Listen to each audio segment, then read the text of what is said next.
안녕하세요. 사랑하는 성도님, 은혜의 주님이 우리와 함께 하십니다. 우리와 함께 하시는 주님을 찬양합니다. 기도합시다. 주님의 크신 은혜와 사랑에 감사드립니다. 오늘도 저희들은 주님의 그 사랑을 의지하며 또 그 사랑 안에서 복된 하루를 시작합니다. 하루하루 주시는 주님의 그 은혜와 또 능력과 또 선하신 인도하심으로 저희들의 삶이 오늘도 거룩하고 바른 길 걷게 하여 주옵소서. 오늘도 말씀으로 저희들을 깨우쳐 주시며 더욱 말씀의 깊고 놀라운 세계로 들어갈 수 있도록 저희들을 감동하시고 또 새롭게 하여 주시옵소서. 예수님 이름으로 기도합니다. 아멘. 오늘 말씀은 룻기 3장 1절에서 13절까지입니다. 룻기 3장 1절에서 13절입니다. 룻의 시어머니 나오미가 그에게 이르되 내 딸아 내가 너를 위하여 안식할 곳을 구하여 너를 복되게 하여야 하지 않겠느냐. 네가 함께하던 하녀들을 둔 보아스는 우리의 친족이 아니냐. 보라 그가 오늘 밤에 타작마당에서 보리를 까불리라. 그런즉 너는 목욕하고 기름을 바르고 의복을 입고 타작마당에 내려가서 그 사람이 먹고 마시기를 다하기까지는 그에게 보이지 말고 그가 누울 때에 너는 그가 눕는 곳을 알았다가 들어가서 그의 발치부를 들고 거기 누우라. 그가 내 할 일을 네게 알게 하리라 하니 룻이 시어머니에게 이르되 어머니의 말씀대로 내가 다 행하리이다 하니라. 그가 타작마당으로 내려가서 시어머니의 명령대로 다 하니라. 보아스가 먹고 마시고 마음이 즐거워 가서 곡식단 더미의 끝에 눕는지라. 룻이 가만히 가서 그의 발치부를 들고 거기 누웠더라. 밤중에 그가 놀라 몸을 돌이켜본 즉 한 여인이 자기 발치에 누워 있는지라. 이르되 네가 누구냐 하니 대답하되 나는 당신의 여종 룻이오니 당신의 옷자락을 비워 당신의 여종을 덮으소서. 이는 당신이 기업 물을 자가 됨이니이다 하니 그가 이르되 내 딸아 여호와께서 네게 복 주시기를 원하노라. 네가 가난하건 부하건 젊은 자를 따르지 아니하였으니 네가 베푸니 내가 처음보다 나중이 더하도다. 그리고 이제 내 딸아 두려워하지 말라. 내가 네 말대로 네게 다 행하리라. 내가 현숙한 여자인 줄을 나의 성읍 백성이 다 아느니라. 참으로 나는 기업 물을 자이나 기업 물을 자로서 나보다 더 가까운 사람이 있으니 이 밤에 여기서 머무르라. 아침에 그가 기업 물을 자의 책임을 네게 이행하려 하면 좋으니 그가 그 기업 물을 자의 책임을 행할 것이니라. 만일 그가 기업 물을 자의 책임을 네게 이행하기를 기뻐하지 아니하면 여호와께서 살아계심을 두고 맹세하노니 내가 기업 물을 자의 책임을 네게 이행하리라. 아침까지 누워 있을지니라 하는지라. 아멘. 자, 이제 룻이 나가서 이삭 줍기를 하고 또 보아스가 특별히 룻을 배려해 주죠. 그래서 룻을 위해서는 특별히 일꾼들이 이삭도 많이 떨어뜨려 주고 이렇게 뽑아주고 하면서 룻이 계속해서 곡식을 많이 거두게 됩니다. 이렇게 이제 룻이 곡식을 거둔 것을 어머니에게로 가져갔을 때 어머니는 그가 보아스라는 것을 알게 되고 그는 우리의 기업 물을 자다라고 이야기해 줍니다. 그러면서 나오미는 드디어 룻에게 매우 중요한 것을 이야기합니다. 자, 1절이죠. 룻의 시어머니 나오미가 그에게 이르되 내 딸아 내가 너를 위하여 안식할 곳을 구하여 너를 복되게 하여야 하지 않겠느냐.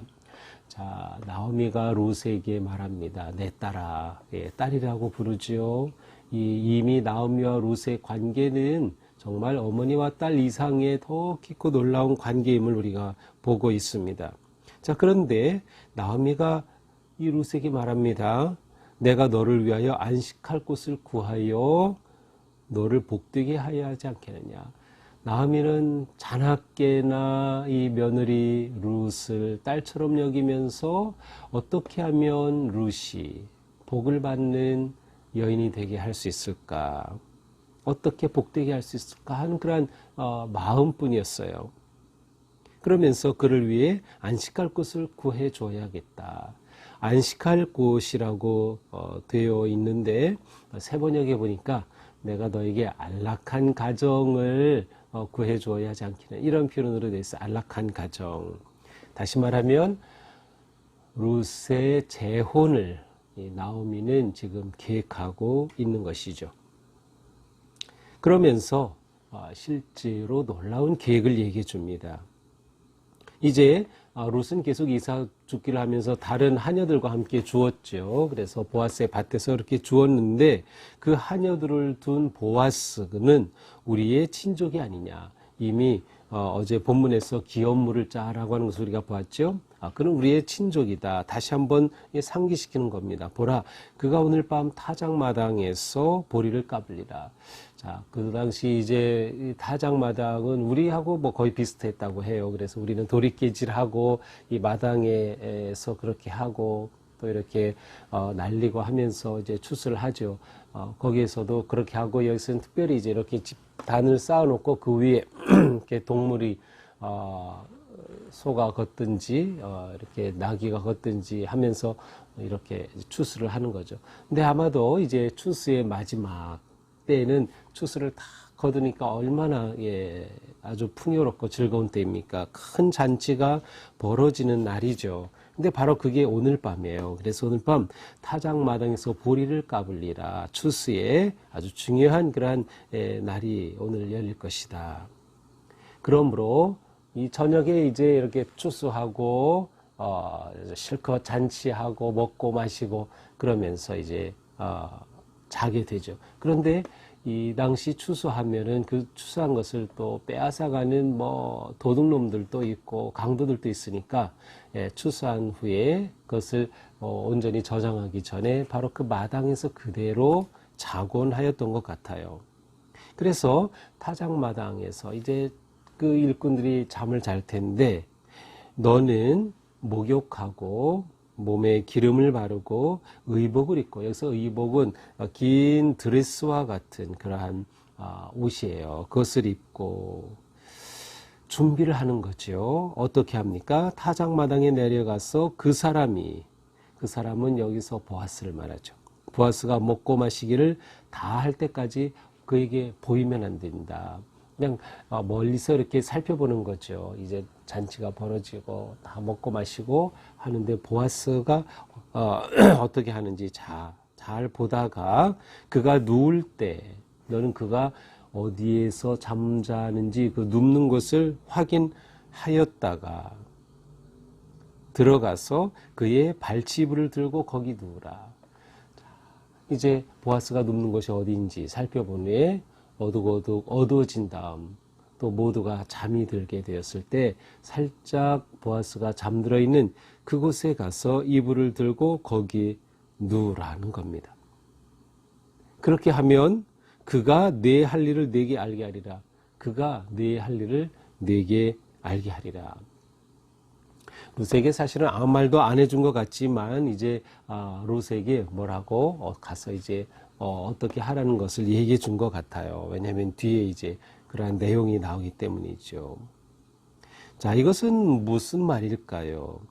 발치이불을 들고, 사실은 이불이란 단어는 이 구절에 없는데 우리말로 번역해 놓은 거예요. 그래서 원래는 발을 들고 거기 누우라. 근데 이것은 굉장히 좀 성적인 표현입니다. 그리고 실제로 과부가, 아주 젊은 과부가 한 남성이 잠자고 있는 그곳에 이불을 들고 그 발치에 가서 눕는다. 이건 굉장히 위험한 일이기도 하고 엄청난 일이죠. 그런데 이 모든 것을 비밀히 하라는 것입니다. 그렇게 해서 들어가면 그가 너에게 어떻게 할지 알려줄 것이다. 여기에는 다분히 나오미가 룻의 재혼을 어떻게 하게 해줄까 계속 생각하고 있던 차에 보아스가 친족인 것을 알고 있었고 그가 이렇게 룻에게 잘 대해주는 것을 보면서 이제 나오미는 룻을 위한 재혼의 계획을 사실은 진행하고 있는 것이에요. 자, 그런데 그 진행하게 된 근거는 무엇이에요? 그는 우리의 친족이다. 어제 본문에서는 기업물을 짜다, 고엘이다 라고 하는 그 언약의 말씀을 근거로 지금 이것을 계획하고 있는 것이에요. 자, 그러자 룻은 말씀대로 다 행하리이다 하니라. 룻은 언제나 순종적입니다. 시어머니가 뭐라고 말하든 어떻게 하든 순종하죠. 다 그대로 행하겠습니다 하고는 이제 정말 타작마당으로 내려갑니다. 그래서 또다시 6절에 나오죠. 시어머니의 명령대로 다 행하니라. 자, 이제 보아스는 그날 추수하고 얼마나 좋겠어요. 그래서 먹고 마시고 마음이 즐거워 가지고 곡식단 더미 끝에서 이제 눕게 되었어요. 그것을 다 이미 보았던 룻이기 때문에 그가 누운 곳으로 가서 발치 이불을 들고 슬쩍 그 이불 안으로 들어가 눕습니다. 그렇게 누워 있는데 아마 룻은 잠들지 않았겠죠. 그렇게 위험한 모험을 하고 있는데 들어가서 조마조마하고 있을 겁니다. 그런데 밤중에 이 보아스가 깜짝 놀랐습니다. 깜짝 놀라보니까 한 여인이 자기 발치에 누워 있는 거예요. 모르는 어떤 여인이 말이죠. 그래서 네가 누구냐? 이렇게 묻습니다. 그러자 룻이 대답합니다. 나는 당신의 여종 룻입니다. 당신의 옷자락을 펴 당신의 여종을 덮으소서. 이는 당신이 기업을 물을 자가 됨이니이다. 자, 이 말은 아마도 나오미가 가르쳐줬을 것 같아요. 이렇게 말해라. 당신의 옷자락을 펴 당신의 여종을 덮으소서. 이렇게 옷자락을, 이제 옷자락이란 말과 날개라고도 많이 번역이 되는데 당신의 날개를 펴서, 당신의 옷자락을 펴서, 또 하나님의 날개, 옷자락 같이 사용이 되고 있어요. 이것은 보호하는 것 의미도 있지만 동시에 결혼의 의미도 담고 있어요. 그러니까 당신의 옷을 펴서 이 여종을 덮으소서라는 것은 굉장히 부부관계와 같은 보호하고 결혼하고 또한 성적인 그러한 의미가 담긴 그러한 표현이었습니다. 쉽게 말하면 저의 남편이 되어 주소서, 그러한 의미가 담긴 말이에요. 그 근거가 무엇입니까? 이는 당신이 기업을 물을 자가 됨이니이다. 당신이 기업 물을 자이기 때문입니다. 자, 기업 물을 자는 이제 어제 본문에서도 봤지만 좁은 의미로는 땅을 되찾아 주는 겁니다. 땅을 되찾아 주는 거예요. 친족 가운데서 가장 가까운 그러한 책임 있는 사람, 순서로 그 일을 행하게 되죠. 그러나 여기는 동시에 구원과 회복의 의미도 있고요. 또 자손을 이어주는 그런 의미도 있어요. 그런데 지금 룻의, 나오미의 이 상황 속에서는 나오미의 아들이 없기 때문에 나오미의 소유의 어떤 재산도 이어질 수 없게 된 거죠. 룻이 남편이 없기 때문에 그러한 일이 불가능해진 상황이에요. 이런 상황에서 나오미에게 재산을, 땅을 찾아줄 사람, 책임 있는 사람이 바로 기업 물을 자가 되죠. 동시에 이 가정의 대를 이을 수 있는 그 자손을 낳아줄 그러한 책임이 또한 기업 물을 자에게 있는 거죠. 당신이 기업 물을 자입니다. 라고 룻이 말할 때 이 고엘의 의미를 보아스는 금방 그것이 그들의 문화이니까 금방 알아차리죠. 자, 이렇게 룻은 시어머니 나오미를 통해서 이 고엘에 관한 것을 알게 되었고 이스라엘의 문화를 익혔고 어쩌면 그 이전부터 알 수 있었겠죠. 바로 이 언약의 근거에서 보아스에게 가서 시어머니에게 온전히 순종함으로 이렇게 일을 진행하고 있는 것을 보여줍니다. 자, 이렇게 말하자 보아스가 뭐라고 말합니까? 내 딸아, 여호와께서 내게 복 주시기를 원하노라. 자, 일단은 성공입니다. 그죠? 만약에 보아스가 깜짝 놀라서 아니 내가 어쩌자고 여기 왔느냐, 내가 기업 물을 자라고 한들 이럴 수가 있느냐 하고 막 쫓아낸다든지 창피를 준다든지 하면 어떡합니까? 그런데 룻에게 이렇게 말해요. 내 딸아, 딸이라고 부르면서 여호와께서 내게 복 주시기를 원하노라. 내가 가난하건 부하건 젊은 자를 따르지 아니하였으니 내가 베푼 인애가 처음보다 나중에 더 하도다. 내가 가난하건 부하건 젊은 자를 따르지 않았으니 내가 재혼하려 한다면 젊은 사람하고 재혼했어야지. 내가 내 아버지 뻘 되는 나이가 많은데 이렇게 나에게 내가 오다니 내가 베푼 그 인의 헤세드가 처음보다 나중에 더하도다. 처음에 헤세드는 뭐예요? 시어머니를 따라서 오겠습니다. 베들레헴에 같이 왔고 또 시어머니에게 순종하여 이렇게 이삭 죽고 가정이 살도록 그렇게 봉양하고 섬기는 모습. 그런데 더 나아가서 이처럼 보아스가 기업물을 짜라고 해서 그에게 온 룻을 보아스는 칭찬해 줍니다. 그의 인애, 그의 헤세드를 인정해 주는 것이죠. 자, 그런데 이제 재미있는 것은 이제 이 룻기가 이렇게 성경에 있자면 이스라엘 백성들 가운데 룻에 관한 야사들이 있지 않겠어요? 룻에 관한 이야기들이 전해져 내려오는 것들이 있는데 거기에 보면 그 동네에 많은 젊은 사람들이 룻을 너무나도 좋아해서 룻과 결혼하고 싶어 하고 했다는 그러한 이야기가 있고 또 룻은 그 미모가 엄청 뛰어나서 정말 많은 젊은이들이 이 룻과 결혼하고 싶어 했다는 그러한 야사가 있다고 합니다. 이제 이런 상황인데 보아스 아버지 뻘 되는 나이가 많은 늙은 자신에게 이 룻이 기업물을 짜라고 해서 왔다고 하는 것은 보아스가 볼 땐 너무나도 그 인애가 헤세드가 아름다워 보였던 거죠. 그에게 말합니다. 이제 내 따라 두려워하지 말아라. 안심시켜주죠. 내가 네 말대로 네게 다 행하리라. 그래, 내가 그렇게 나의 남편이 되어주세요 라고 이렇게 간접적으로 표현한 이 모든 건 내가 다 하겠다. 내가 현숙한 여자인 줄을 나의 백성, 나의 성읍 백성이 다 아느니라. 내가 나에게 와서 이렇게 한 것이 그야말로 어떤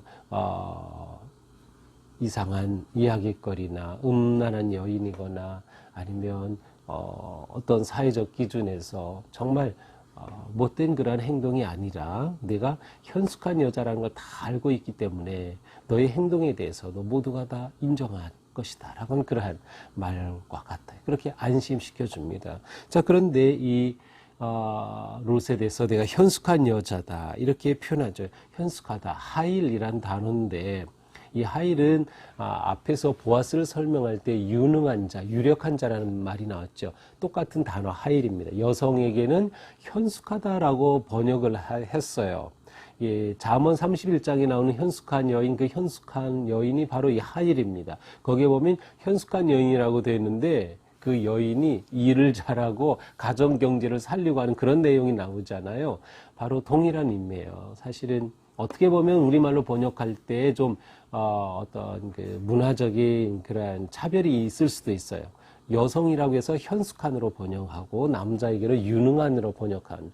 그래서 여기서 이 룻에 대해서 내가 유능한 여인인 줄을 다 안다. 그런 뜻이죠. 자, 보아스가 유능한 사람인데 룻도 유능하다라고 말하는 것은 두 사람이 서로 어울릴 수 있는, 서로 결혼해도 되는, 서로 짝이 될 수 있는 사람들이다라고 하는 것이 암시되어 있는 듯합니다. 이렇게 천생연분인 룻과 보아스의 관계가 이렇게 갑작스럽게 가까워지게 된 것이죠. 자, 그런데 12절에 문제가 생겼습니다. 나는 기업물을 짜이나 기업물을 짜로서 나보다 더 가까운 사람이 있으니. 자, 내가 기업물을 짜인 것은 맞아. 그래서 이 언약 법에 의해서 기업물을 책임으로써 너와 결혼해야 하는 것이라고 하면 사실은 나보다 더 우선순위의 기업물을 짜가 있다라는 겁니다. 예기치 않은 그러한 문제가 생겨난 겁니다. 그러면서 말하죠. 이 밤에 여기 머무르다가 아무도 모르게 가라. 그런데 나보다 너에 대해서 먼저 책임이 있는 그렇게 기업물을 짜. 이게 내가 찾아가서, 여기 찾아간다는 말은 없지만 나중에 이제 그렇게 해요. 그래서 그가 그 책임을 이행하겠다. 그래, 내가 기업물을 짜의 우선순위이기 때문에 내가 룻과 결혼하겠다라고 하면은 나는 어찌할 수 없다라는 거예요. 그렇게 하면 그렇게 행할 것이니라. 그러나 만일 그가 그렇지 않다. 나에게 책임 있지만 이거 나는 하지 않고 다음인 너에게 넘겨주겠다라고 하면 내가 이것을 기쁘게 이행해서 너와 결혼하겠다. 그렇게 말해주는 거죠. 그래서 기업 물을 자의 책임을 내게 이행해 주겠다. 아침까지 누워 있을지니라. 그래서 아침까지 누워 있어요. 그래서 아직 동이 트기 전에 새벽에 이제 돌아가게 되죠. 자, 이 기업 물을 자에는 오늘 여기처럼 순서가 있음을 알 수 있어요. 그래서 예를 들어 여러 형제가 있을 때 죽었다 하면 그 맏 형제로부터 아니면 둘째 아니면 셋째로 차례대로 내려가죠. 그런데 이 나오미에게는 아들이 다 죽었으니까 또 다른 아들이 없으니까 룻은 일단 남편의 형제로서 자손을 이을 그러한 대상은 없었어요. 그 다음에는 이제 아버지 부계의 삼촌 쪽으로 이제 내려갑니다. 이제 그 첫 번째 그 책임이 있는 자가 있다는 거죠. 보아스는 두 번째입니다. 그래서 일단 너무도 이 모든 것들이 잘 진행되고 있는데 변수가 돌발한 상황이 되고 말았습니다. 자, 이러한 상황에서 이제 조마조마한 마음도 가지게 되고 한편으로는 보아스가 이렇게 따뜻하게 맞아주고 칭찬해 주는 것에 안심도 되는 그러한 상황입니다. 자, 오늘 말씀을 보면서 우리는 계속해서 어떤 그 헤세드의 흐름을 볼 수 있어요. 인애의 모습. 특별히 룻이 보여주는 헤세드는 오늘 본문에서 우리가 그냥 지나치면 놓칠 수 있는 것 중에 하나가 룻이 시어머니의 말씀에 그대로 순종했다는 것을 우리는 어떻게 볼 수 있을까? 룻은 다른 얼마든지 젊은 사람과 재혼할 수 있었겠지만 이렇게 언약의 말씀에 따라서 그는 이렇게 나오미의 인도를 그대로 따르고 순종하고 있어요. 그 초점이 무엇이었을까? 룻이 자기가 재혼을 하고 싶어서 재혼한 것일까? 그것보다는 재혼은 당연히 해야겠죠. 너무도 젊은 그러한 여인이니까. 더군다나 유능하고 현숙한 여인이니까. 그러나 룻은 시어머니 나오미가 잃은 땅을 되찾아 줄 수 있는 유일한 길이 기업 물을 자를 따라서 결혼하는 것임을 알고 있었기에 아마도 그렇게 시어머니를 위한 헤세드를 베풀어주는 그 마음으로 어머니에게 온전히 순종한 것이 아닐까. 왜냐하면 보아스가 룻에게 하는 말을 보면 언약에 따라 율법에 따라서 기업 물을 자로서는 자신은 두 번째다. 첫 번째가 있으면 그가 원하면 그대로 행하게 하면 된다. 그러면 너는 그와 결혼하면 된다라고 말하는 것을 보면 바로 그렇게 시어머니를 위한 헤세드의 순종이었음을 알 수 있습니다. 자, 오늘 본문에서 우리는 특별히 좋은 멘토를 갖는 것은 정말 우리 인생에 유익합니다. 라는 것을 생각해 보았습니다. 멘토는 보통 이제 지도자이지만 지도자로서 특별히 나의 삶의 길을 안내해 줄 수 있고 조언해 줄 수 있고 바르게 이끌어 줄 수 있는 그 누군가입니다. 그도 나를 그렇게 해주겠다고 동의했을 때 멘토와 멘티, 그렇게 도움을 받는 사람을 멘티라고 해요. 멘토와 멘티의 관계가 세워집니다. 오늘 본문에서 나오미는 룻의 멘토의 역할을 잘해주고 있죠. 보아스 역시 룻에 대해 멘토의 역할을 잘해주고 있어요. 특별히 나오미는 룻을 위해서 그에게 가장 좋은 게 무엇일까? 어떻게 하면 룻을 복되게 할 수 있을까라고 하는 그 마음을 가지고 있었어요. 바로 정말 좋은 멘토였던 것이죠. 이러한 멘토. 정말 나를 위해서 내 유익만을 생각해 줄 수 있는 그러한 멘토 너무도 중요합니다. 또한 나오미는 모든 점에서 지금 룻에게 본을 보이고 있어요. 이렇게 무슨 얘기를 하면 그가 하나님께서 그에게 복 주시기를 원한다, 칭찬해 주고 축복해 주는 그러한 말, 이미 룻은 자신에 대해서도 그렇게 하는 시어머니를 잘 알고 있었죠. 그리고 룻은 나오미는 룻이 오면 어때 했니, 누구를 만났니 하면서 관심을 보여주고 배려해주는 마음을 보여주고 있어요. 이렇게 하면서 룻의 길을 열어줍니다. 좋은 멘토를 만나면 우리 인생길이 은혜로운 길로 열려집니다. 특별히 영적인 멘토입니다.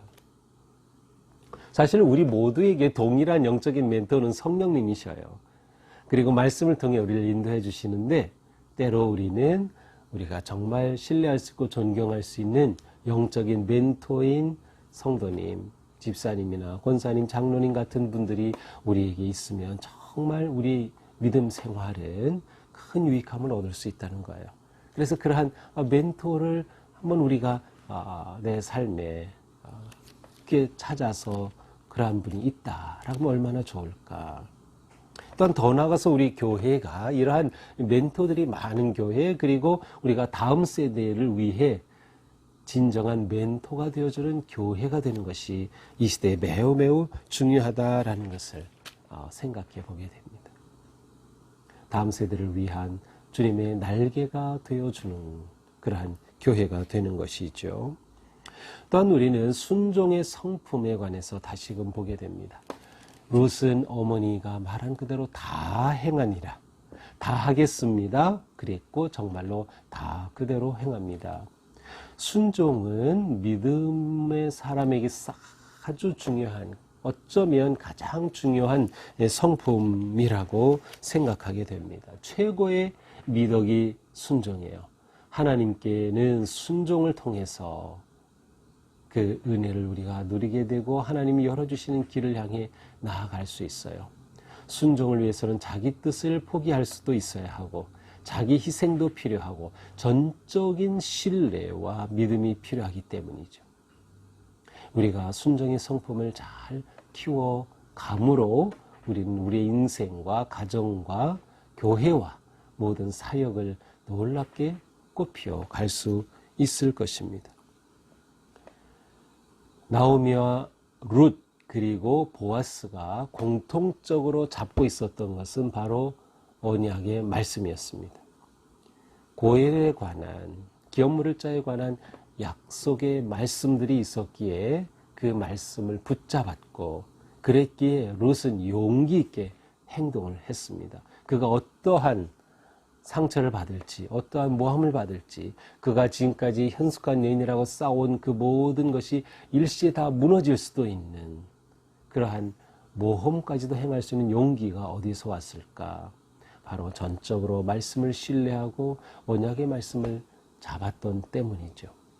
우리가 오늘 살아갈 때에도 매일 주시는 말씀 속에서 내게 주신 말씀 하나 딱 붙잡고 그것 잡고 그 말씀 순종하면서 또 그 말씀 의지하면서 이겨내가고 또 찾아가고 열어가는 그러한 삶을 살아야 할 것입니다. 오늘도 주님의 헤세드가 인내하심과 자비하심이 우리 삶에 가득하기를 축복합니다. 그리고 또 우리가 누군가에게 그렇게 은혜를 전하는 삶을 살아가면서 성령님이 저의 멘토가 되어 주셔서 오늘 우리의 길을 인도하여 주옵소서. 믿음으로 승리하는 하루가 되기를 축복합니다. 기도합시다.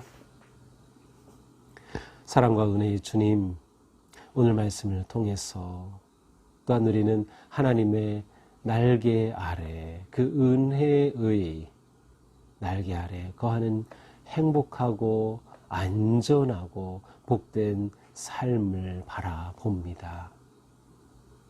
나오미는 룻을 위해서 하나님의 날개 아래로 나아가는 길을 인도해 주고 조언을 해주면서 그렇게 복된 역사를 세워갔습니다. 주님, 오늘도 저희들이 오직 하나님의 말씀 의지하고 붙잡고 성령님이 저희의 멘토가 되어주시고 저희 인생길이 하나님의 날개 아래로 나아가며 그 날개 아래에 거하며 그 하나님의 은총과 사랑과 기쁨과 능력으로 승리하는 복되고 거룩한 하루가 되게 하여 주시옵소서. 예수님 이름으로 기도합니다. 아멘. 네, 오늘도 주님의 은혜 안에서 우리의 삶이 날개 아래 거하는 또 그 날개 아래로 나아가는 복된 삶 되기를 축복합니다. 사랑합니다.